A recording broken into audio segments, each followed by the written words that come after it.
بسم اللہ الرحمن الرحیم۔ میں آپ کو مرزا غالب کی دوسری قسط جو میں نے دوسرا پارٹ جو میں پیش کرنا چاہ رہا تھا وہ آپ کی خدمت میں حاضر ہے۔ وہ بڑا انٹرسٹنگ ہے، دلچسپ ہے۔ ان کی زندگی کے کچھ حالات ہیں، کچھ واقعات ہیں، ان کی پیدائش کے متعلق ہے، ان کی وفات کے متعلق ہے۔ تو کائنڈلی یہ آپ کچھ منٹ دیجیے گا اور اس کو ضرور شروع سے لے کر آخر تک ضرور پڑھیے گا۔ ان کا اصلی نام تھا اسد اللہ خان غالب۔ ان کی پیدائش 1797 میں ہوئی، آگرہ میں ہوئی، اور پہلے انہوں نے اپنا تخلص اسد رکھا، پھر بعد میں انہوں نے غالب رکھ لیا، اور ان کی وفات 1869 میں دہلی میں ہوئی۔ وہیں ان کا مقبرہ بنا، وہیں ان کا مزار بن گیا۔ جو اردو ادب سے جن کا تعلق ہے، اگر وہ دہلی جائیں تو وہ ضرور وہاں جا کے سلام کرتے ہیں، دعائیں کرتے ہیں۔ شاعری میں تو ان کا کوئی کمال نہیں تھا، نثر میں بھی ان کا کوئی ثانی نہیں تھا، اور انہوں نے خطوط بھی بہت لکھے جن کے کئی مسودے ہیں۔ تو کچھ تو انہوں نے فارسی میں لکھے، کچھ اردو میں لکھے، اور 3 کہتے ہیں، لیکن 2 اردو میں، 1 فارسی میں ہے۔ تو شاعر تو ایسے تھے کہ 1797 سے لے کے 1869 تک ان کے مقابلے کا کوئی شاعر نہیں تھا۔ وہ اس قدر خوبصورت لکھنے والے تھے، بیٹھے بیٹھے اگر کوئی طنزیہ ان کے اوپر شعر لکھتا تو وہ اس کے فوراً فی البدیہہ اسی وقت اس کا جواب دیتے، اور شعر پر شعر چلے آتے ہیں، تو ان کو روکنا مشکل ہو جاتا۔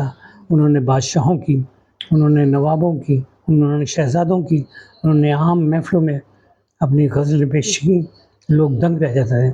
نثر میں بھی ان کا کوئی کمال نہیں تھا۔ وہ ایسے وہ اردو ادب میں ایسا ان کا ایک راج تھا، ایک حکمرانی تھی کہ ان کے قلم سے لکھے ہوئے ایک لفظ بھی وہ موتی کی طرح ہوتے تھے۔ وہ ان کی وفات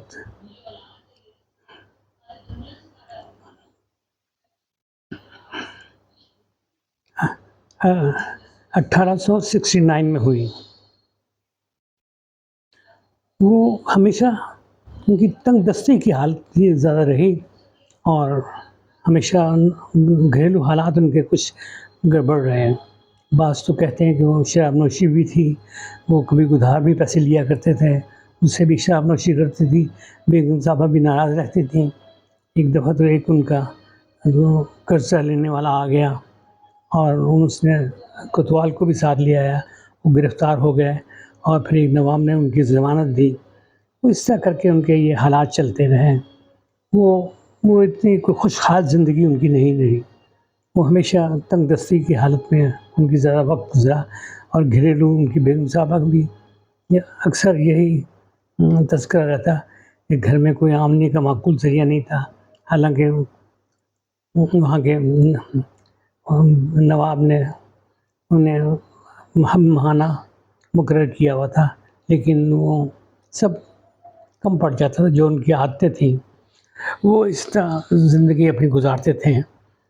ان کو بس اپنی اردو پر ان کو بس اس طرح تھا کہ اپنی شاعری، اپنی نثر، اور فارسی میں انہوں نے کمال کر دیا۔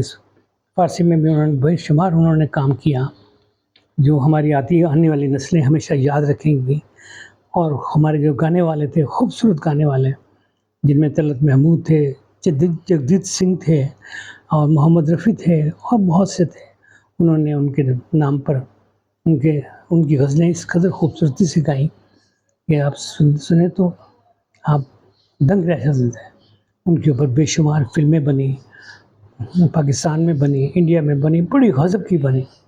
ان کے اوپر ڈرامے لکھے گئے، ہر طرح ان کو ہر پہلو پر ان کے اوپر لکھا گیا، ان کو سنایا گیا، ریڈیو میں سنایا گیا، لیکن جو انہوں نے خدمات پیش کی اس کا کوئی مقابلہ نہیں، وہ رہتی دنیا تک قائم رہیں گی۔